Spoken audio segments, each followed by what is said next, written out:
Welcome to the Horror Vault channel. We bring you the most unbelievable stories that will leave you wide-eyed wanting more. Subscribe now and hit the like button to join in the fun. But remember, once you've signed up, there's no turning back.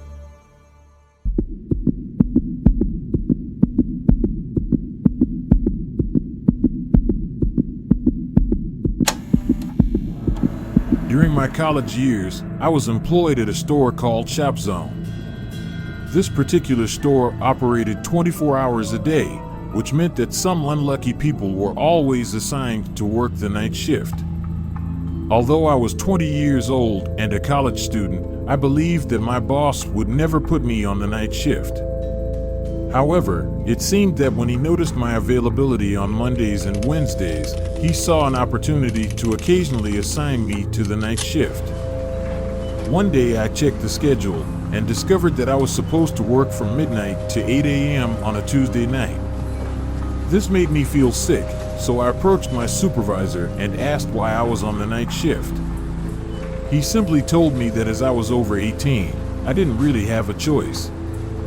Although I thought about quitting at times, I needed the job and the money, so I reluctantly accepted the situation. I decided to work the night shift this one time and then tell my boss that I couldn't do it anymore because I needed to focus on my studies. Arriving at the store at midnight, I relieved my coworker, Emmy. To conserve electricity, half of the store's lights were turned off at that hour. Surprisingly, there were more customers in the stores than I had expected, as it seemed that some people enjoyed a quick midnight shopping spree.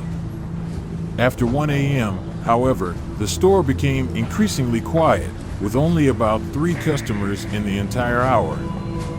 As the night wore on, the number of customers dwindled. By the time it was past 2 a.m., I was incredibly bored and no customers had come in for over an hour. I began to wonder if there were other employees in the building. I assumed there had to be, because it wouldn't make sense for a lone 20-year-old like me to run the whole place by myself. As it turned out, there was another man there. A bald man, who appeared to be the manager, walked by the register every few minutes. He was dressed in khakis with a keychain and carried a small bag that looked like a backpack. Curious, I approached him and asked, "Excuse me, are you the manager?" He approached me and asked if this was my first day on the job. I clarified that it was my first night shift and he shook my hand without telling me his name. He then asked me to go to the back of the store to organize the pallets, mentioning that he would watch the front. Although I wasn't quite sure what he meant by organizing the pallets, I decided to find out. As I walked toward the back of the store, I noticed him doing something to the front door, reaching for a switch on the side as if to lock it. As I entered the back warehouse, I met a tall man, about 30 years old, wearing a manager's vest that said Shop Zone. When he saw my apron, he introduced himself as Justin, the night manager. I mentioned the man I had spoken to at the front desk and expressed my belief that he was also the night manager. Justin looked puzzled and asked me to show him who I was talking about because he was the only manager on duty. Before we could leave the warehouse, all the lights in the store suddenly went out. Justin told me to wait in the warehouse while he investigated the situation. I watched as he walked through the warehouse doors into the darkness of the store, with only the light from the milk coolers illuminating the area. Sitting on a crate with pallets, I grabbed my cell phone and tried to send a message about what was going on to any of my friends who might still be awake. Suddenly, I heard a door open in the warehouse. It was on the other side of the warehouse, separated by a freezer and a milk cooler. The warehouse had 2 entrances or exits leading back to the store. Listening carefully, I heard faint and slow footsteps approaching, accompanied by a voice asking, "Hey, kid, you in here?" But it wasn't Justin's voice, it was the bald man's voice. I rushed out of the warehouse and into the store, trying to be as quiet as possible. I hurried to the front of the store looking for Justin, but he was nowhere to be found. Calling his name brought no response. I grabbed my jacket and tried to open the exit door, but it wouldn't open automatically. When I tried to physically open it, I realized it was locked. Footsteps approached from behind, and when I turned around, I almost screamed before I realized it was Justin, the manager. He flipped the lever on the top right of the door to unlock it and whispered urgently for me to hurry outside. He followed close behind. Once outside, Justin immediately contacted the police as I listened to his conversation. He told them that he believed an armed person had locked himself inside Shop Zone and was probably trying to rob the store. I urged Justin to tell the police that I believed the man in the store intended to harm me, and he related to the operator. Justin told me to wait in my car or leave, probably to avoid any potential liability for the store. I sat in my car for a while, watching the scene. Within 10 minutes, at least 4 police cars arrived at the store. The officers entered the premises, and I couldn't see what was going on. Finally, I decided to leave. Despite the disturbing experience, I didn't quit my job. When I returned to work, my supervisor filled me in on the details of the incident. Security footage showed the suspicious bald man circling the store, checking to see if it was safe to leave after the doors were locked. He tampered with the store's lights and went directly to the warehouse where he had instructed me to go. This was the most frightening part for me because if he was armed and trying to rob the store, he could have posed a serious threat to me. The cameras caught the man leaving the warehouse through the emergency exit long before the police arrived. In the end, I never worked another night shift after discussing it with my boss. I stayed on the job for a few more months, not knowing if the man was ever identified.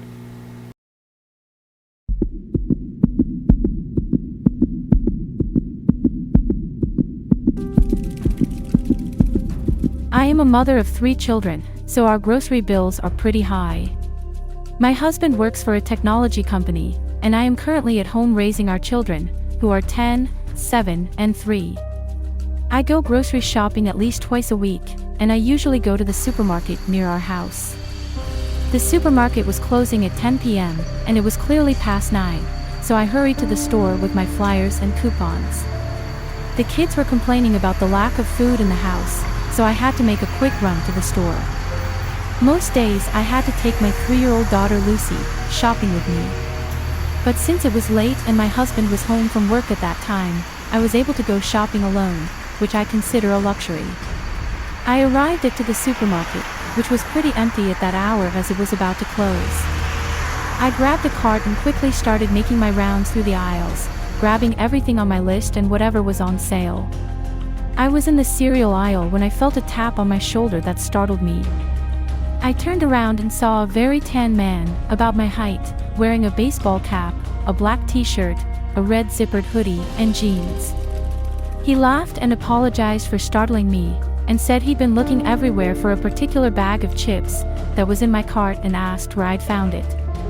I politely told him the aisle, and he said he'd looked, but couldn't find it, so I actually led him right to where I found the chips. He thanked me with his terrible breath, and I smiled and was about to go back to my cart. But then he started having pointless conversations with me about why he liked these chips so much, something silly like the ingredients or the lack of a certain ingredient. I kept trying to make it clear that I was heading back to my cart, but he didn't get the hint. It wasn't until he made a weird pause and then said, "Gosh, you're pretty," that I said, "Thank you," and then I had to get back to my shopping before the store closed. I went to my cart, but he followed me and kept talking to me. At this point, I told him as politely as I could that I really just wanted to shop in peace. He finally seemed to get the hint and walked away, but for the rest of my time in the store that night, I kept seeing this man circling the aisles, and every time he passed the aisle I was in, he'd slow down or even stop and just look down at me.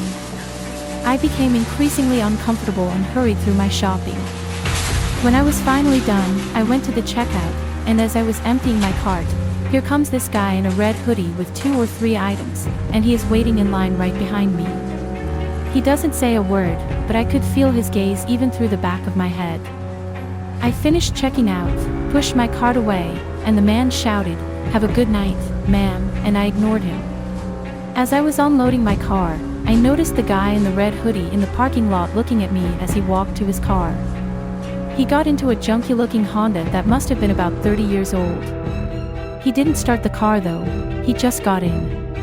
I finally finished loading my car, so I got in, and started to drive out of the parking lot.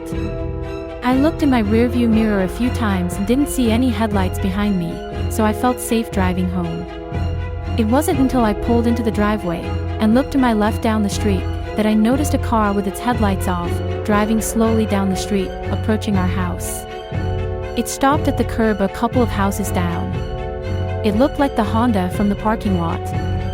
I went into the house and called my husband's name. He came down looking worried, and I told him that a creep was following me home. He hurried outside to the stoop, but by then the car was gone. The following weekend, late at night when we were all in bed, we heard some shuffling around outside in the side yard. I shook my husband to see what it was, and he went to open the window. He saw someone right under the window trying to open the side gates to the backyard, but after he heard the window slide open, the man looked up and started running. My husband grabbed the baseball bat from under the bed and ran outside, and when he came back a minute later, he said he saw the car speeding down the street and tried to chase it. He perfectly described the shitty Honda the guy in the red hoodie was driving. It was definitely him. We called the police, and considering the late hour, a police officer arrived at our house in less than 5 minutes. I described the man and his car as best I could, and that was that. He never returned to our house, not after seeing my angry husband chase his car on foot with a baseball bat. Still, it remains uncomfortable that a creep like that knows where I live.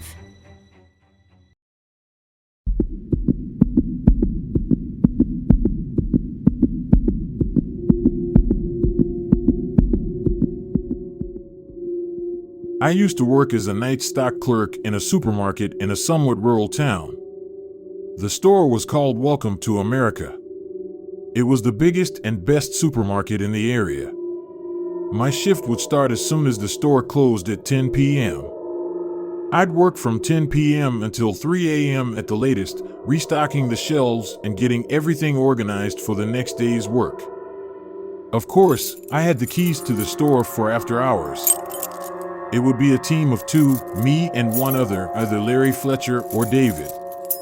Tonight I was to work with Larry.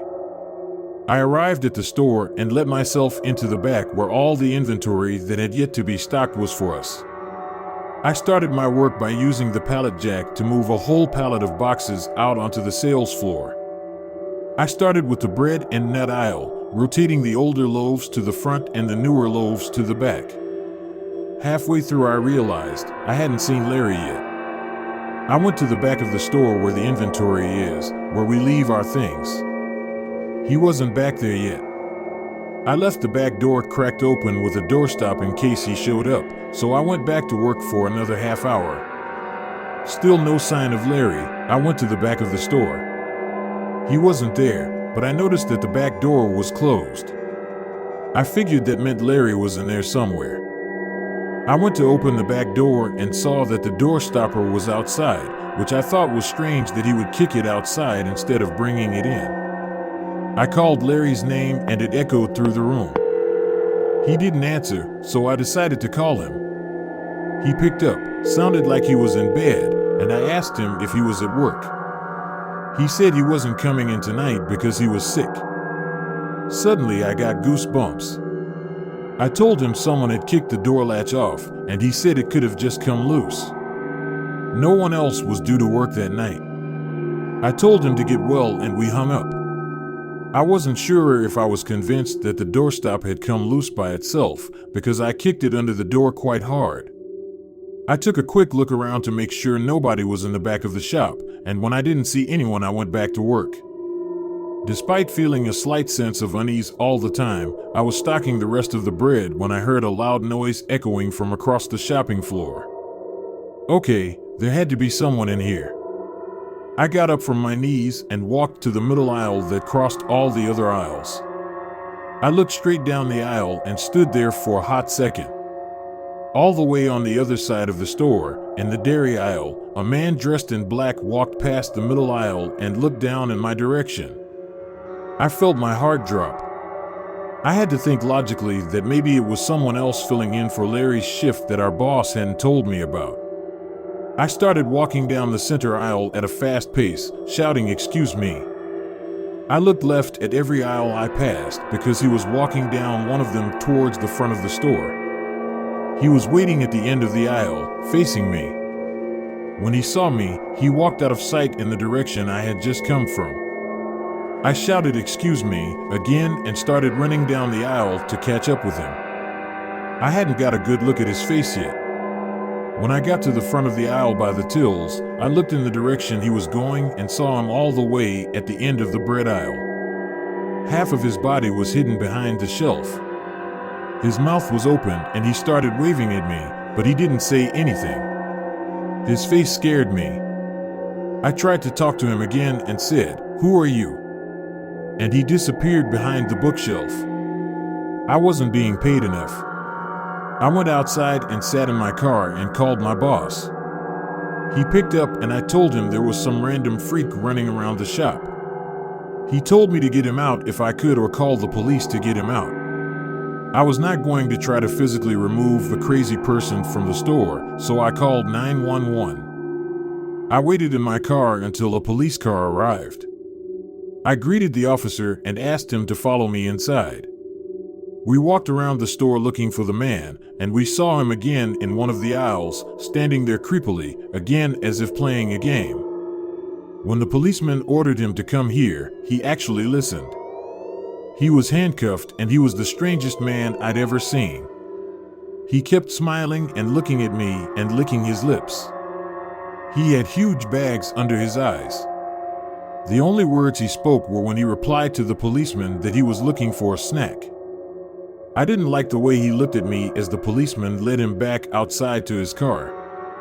It was this menacing, threatening smile that I haven't forgotten to this day. I went on with my work after that. Needless to say, I never left a door open again.